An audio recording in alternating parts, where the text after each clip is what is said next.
Allora Ale, io e te ci siamo conosciute sui social. Io seguivo la tua pagina, mi piaceva tantissimo e a un certo punto tu dichiari: ho finalmente trovato casa a Milano.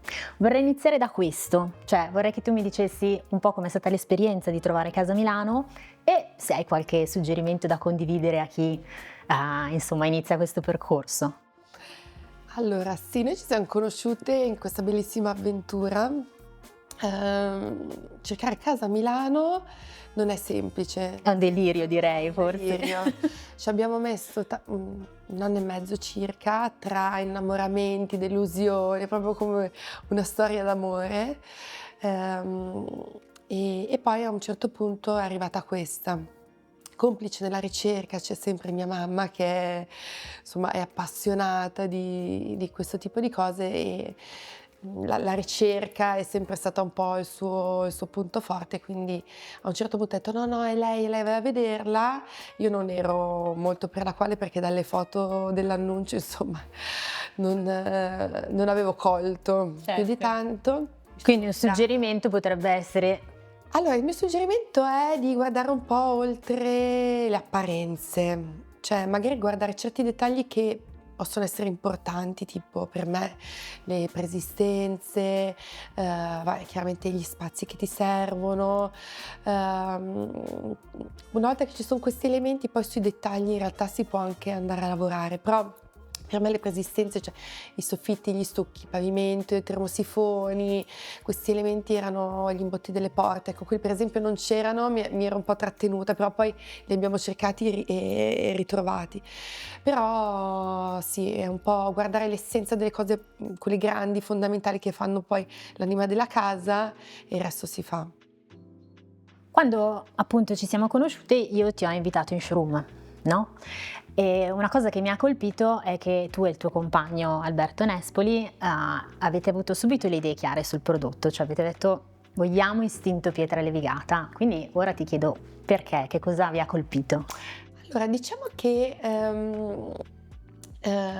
volevamo qualcosa per la casa che fosse non scontato, quindi non una pittura piatta, diciamo, tra virgolette.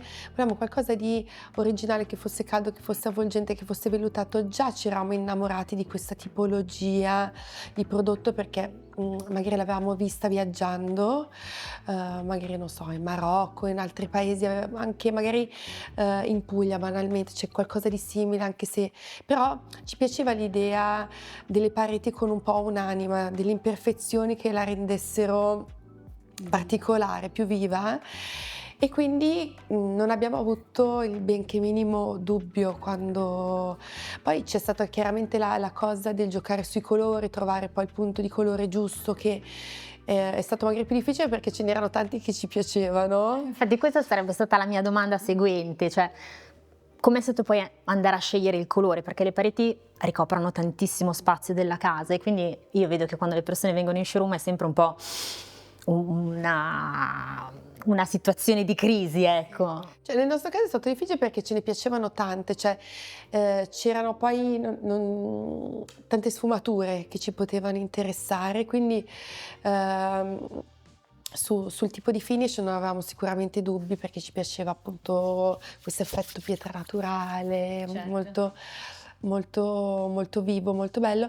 E poi sul colore alla fine all'interno poi del progetto della casa, che piano piano ha preso forma anche nella nostra mente, abbiamo deciso di rimanere molto più neutri e quindi siamo andati, come poi vedi adesso, sul bianco e il nero, anzi sull'antracite e il bianco, con chiaramente del marrone che scalda un po', però ci siamo un po' assestati su quella cosa lì e forse perché non volevamo poi neanche litigare. Quindi abbiamo scelto qualcosa di molto semplice che mettesse d'accordo tutti senza entrare troppo ecco, nelle variabili, ecco. Ok. Adesso arriviamo alla domanda secondo me più interessante di questo scambio tra me e te, e cioè quando voi avete iniziato a costruire questa casa eravate una coppia. quindi tutta una serie di problematiche legate ai bambini non c'erano, tant'è che mi ricordo che quando avete pubblicato questo divano c'è stata una serie di commenti di persone che dicevano ma adesso che arriva il bambino il divano sarà assolutamente rovinato. Mm. E quindi ti voglio chiedere, com'è stato fare spazio ad Ennio, il tuo bambino, in casa, ma anche nella vita un po'? Allora, nella vita hai tempo fino a domani, possiamo parlare. Allora, facciamo così, nella vita diciamo che non ho dovuto fare spazio, nel senso che si è creato un cratere enorme che ha un po' preso tutto e tutto ha iniziato a girare intorno, quindi questo te la faccio un pochino più semplice.